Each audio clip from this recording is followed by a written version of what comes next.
Hey guys, welcome back.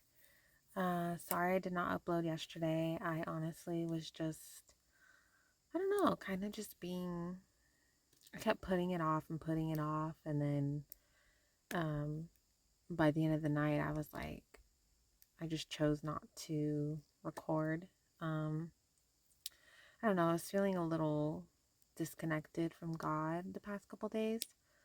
But it worked out great because I went out of town today to visit some family, and it's about a hour 45-minute drive, maybe 2 hours.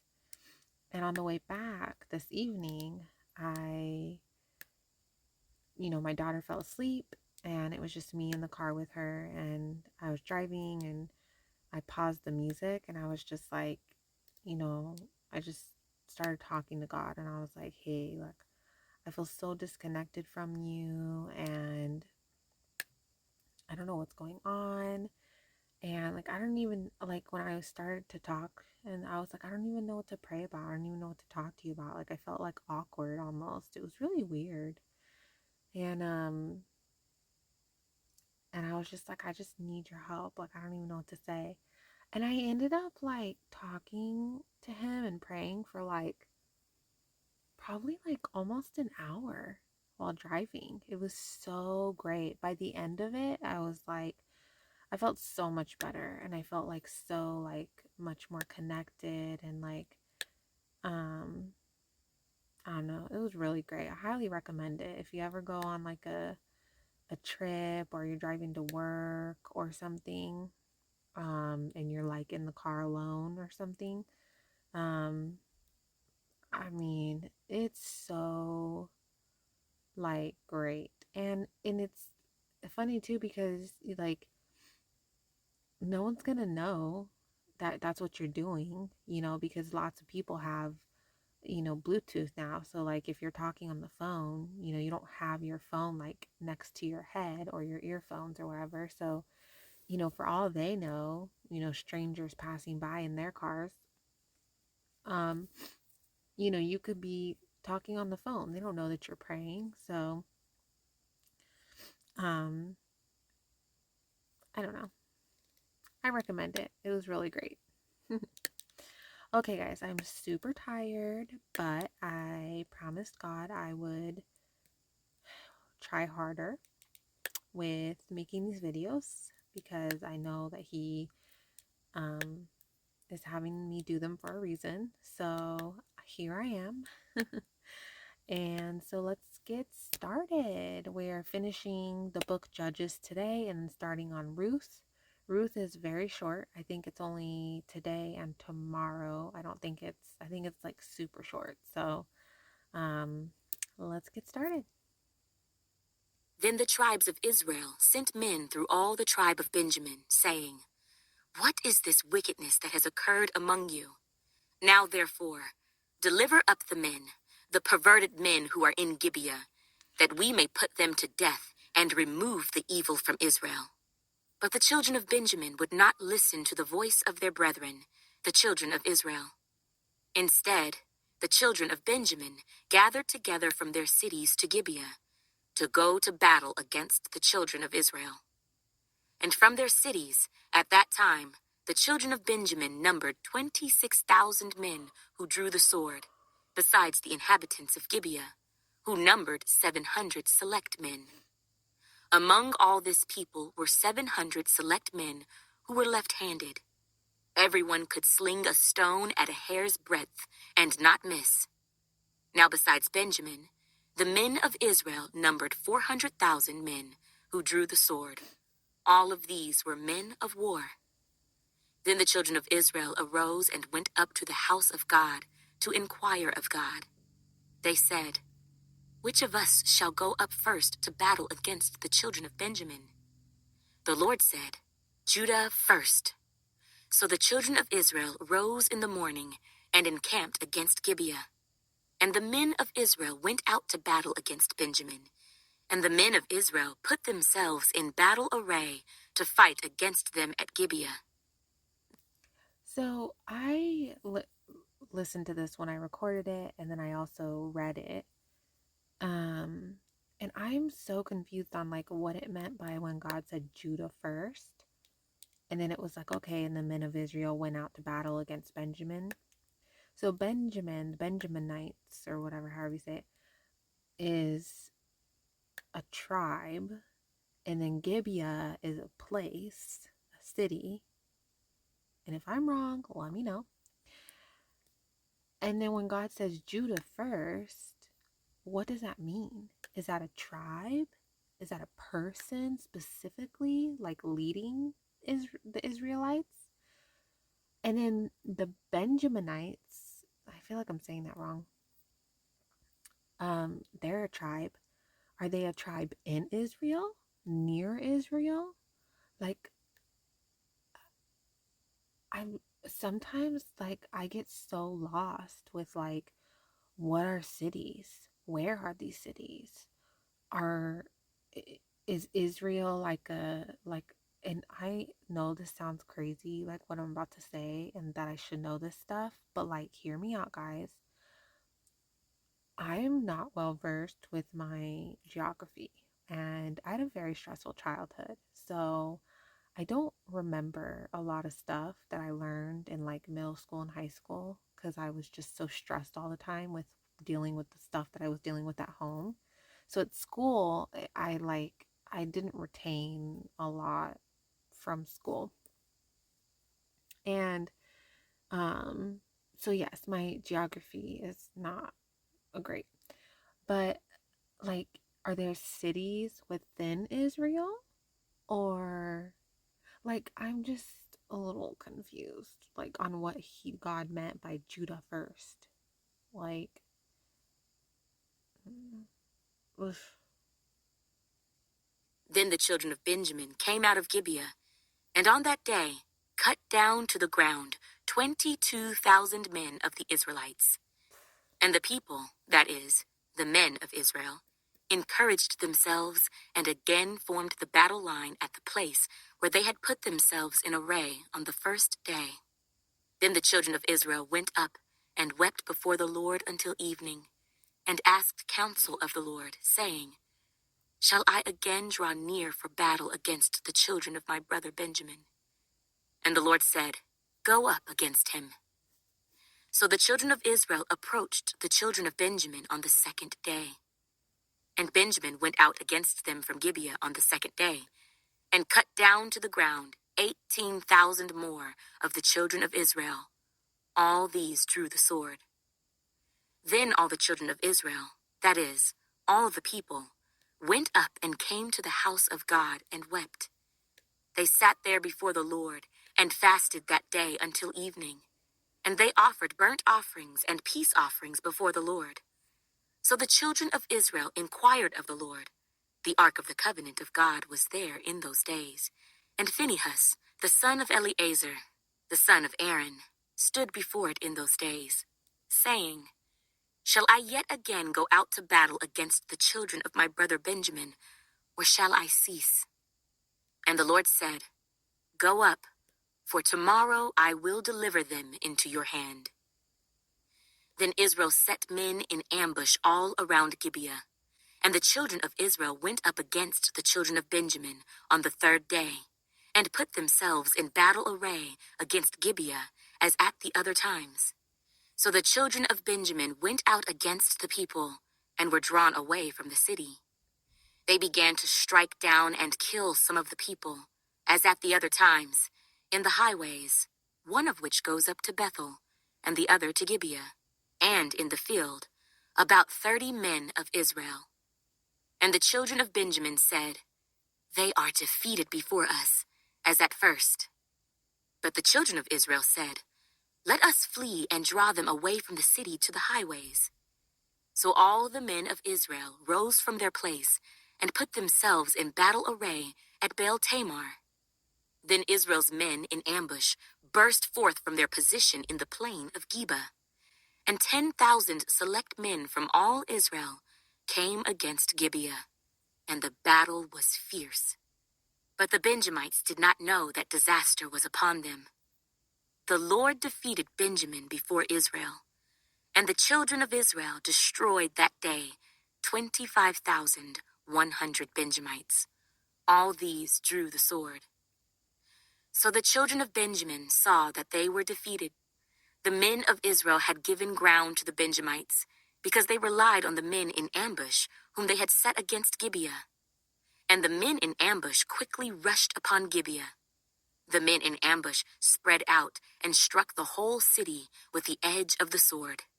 Now the appointed signal between the men of Israel and the men in ambush was that they would make a great cloud of smoke rise up from the city, whereupon the men of Israel would turn in battle. Now Benjamin had begun to strike and kill about 30 of the men of Israel. For they said, "Surely they are defeated before us, as in the first battle." But when the cloud began to rise from the city in a column of smoke, the Benjamites looked behind them, and there was the whole city going up in smoke to heaven. And when the men of Israel turned back, the men of Benjamin panicked, for they saw that disaster had come upon them. Therefore, they turned their backs before the men of Israel in the direction of the wilderness. But the battle overtook them, and whoever came out of the cities, they destroyed in their midst. They surrounded the Benjamites, chased them, and easily trampled them down as far as the front of Gibeah toward the east. And 18,000 men of Benjamin fell. All these were men of valor. Then they turned and fled toward the wilderness, to the rock of Rimmon, and they cut down 5,000 of them on the highways. Then they pursued them relentlessly up to Gidom, and killed 2,000 of them. So all who fell of Benjamin that day were 25,000 men who drew the sword. All these were men of valor. But 600 men turned and fled toward the wilderness to the rock of Rimmon, and they stayed at the rock of Rimmon for 4 months. And the men of Israel turned back against the children of Benjamin, and struck them down with the edge of the sword, from every city, men and beasts, all who were found. They also set fire to all the cities they came to. Now the men of Israel had sworn an oath at Mizpah, saying, "None of us shall give his daughter to Benjamin as a wife." Then the people came to the house of God, and remained there before God till evening. They lifted up their voices and wept bitterly, and said, "O Lord God of Israel, why has this come to pass in Israel, that today there should be one tribe missing in Israel?" So it was, on the next morning, that the people rose early and built an altar there, and offered burnt offerings and peace offerings. I wonder if that's what it is. It saying that there should be one tribe missing in Israel? Is it referring to the Benjamites? Is that like the missing tribe in Israel that it's talking about? I don't know. I just I feel like there's so many like names and cities and tribes and all of like just so much that's been mentioned so far. It's like hard to remember it all, and it's hard to like remember what's what sometimes. Ugh. The children of Israel said, "Who is there among all the tribes of Israel who did not come up with the assembly to the Lord?" For they had made a great oath concerning anyone who had not come up to the Lord at Mizpah, saying, "He shall surely be put to death." And the children of Israel grieved for Benjamin their brother, and said, "One tribe is cut off from Israel today. What shall we do for wives for those who remain, seeing we have sworn by the Lord that we will not give them our daughters as wives?" And they said, "What one is there from the tribes of Israel who did not come up to Mizpah to the Lord?" And in fact, no one had come to the camp from Jabesh Gilead to the assembly. For when the people were counted, indeed, not one of the inhabitants of Jabesh Gilead was there. So the congregation sent out there 12,000 of their most valiant men, and commanded them, saying, "Go and strike the inhabitants of Jabesh Gilead with the edge of the sword, including the women and children. And this is the thing that you shall do. You shall utterly destroy every male and every woman who has known a man intimately."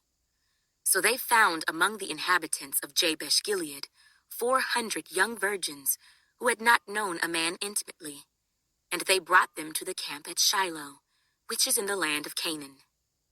Then the whole congregation sent word to the children of Benjamin who were at the rock of Rimmon, and announced peace to them.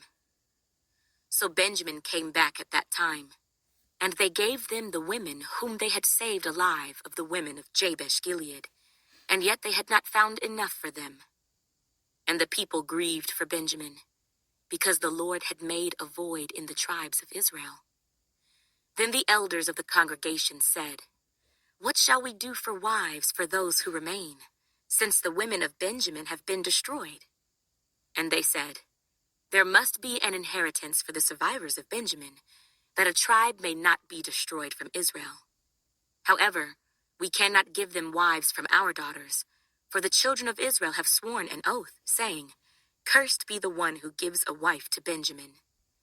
Then they said, "In fact, there is a yearly feast of the Lord in Shiloh, which is north of Bethel, on the east side of the highway that goes up from Bethel to Shechem, and south of Lebonah." Therefore they instructed the children of Benjamin, saying, "Go, lie in wait in the vineyards, and watch. And just when the daughters of Shiloh come out to perform their dances, then come out from the vineyards, and every man catch a wife for himself from the daughters of Shiloh. Then go to the land of Benjamin. Then it shall be, when their fathers or their brothers come to us to complain, that we will say to them, 'Be kind to them for our sakes, because we did not take a wife for any of them in the war. For it is not as though you have given the women to them at this time, making yourselves guilty of your oath.'" And the children of Benjamin did so. They took enough wives for their number from those who danced, whom they caught. Then they went and returned to their inheritance, and they rebuilt the cities and dwelt in them. So the children of Israel departed from there at that time, every man to his tribe and family. They went out from there, every man to his inheritance. In those days, there was no king in Israel. Everyone did what was right in his own eyes. Now it came to pass, in the days when the judges ruled, that there was a famine in the land. And a certain man of Bethlehem, Judah, went to dwell in the country of Moab, he and his wife and his 2 sons. The name of the man was Elimelech. The name of his wife was Naomi. And the names of his 2 sons were Mahlon and Chilion, Ephrathites of Bethlehem, Judah. And they went to the country of Moab, and remained there. Then Elimelech, Naomi's husband, died, and she was left, and her 2 sons. Now they took wives of the women of Moab. The name of the one was Orpah, and the name of the other Ruth. And they dwelt there about 10 years. Then both Mahlon and Chilion also died. So the woman survived her 2 sons and her husband.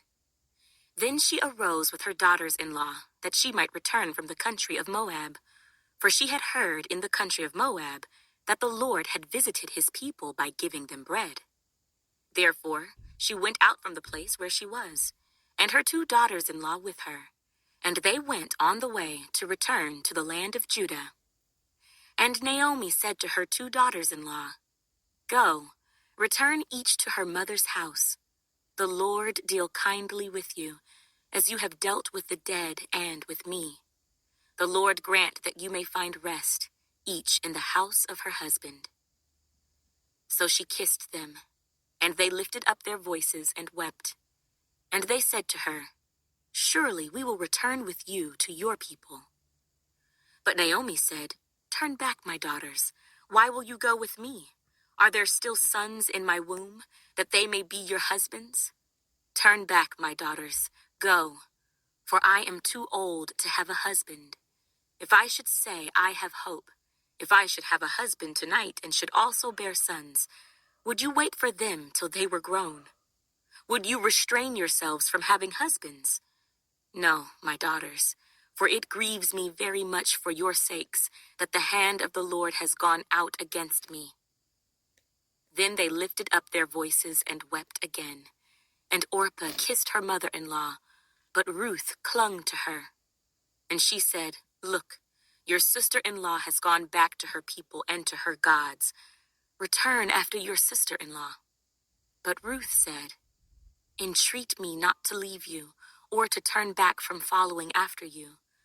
For wherever you go, I will go, and wherever you lodge, I will lodge.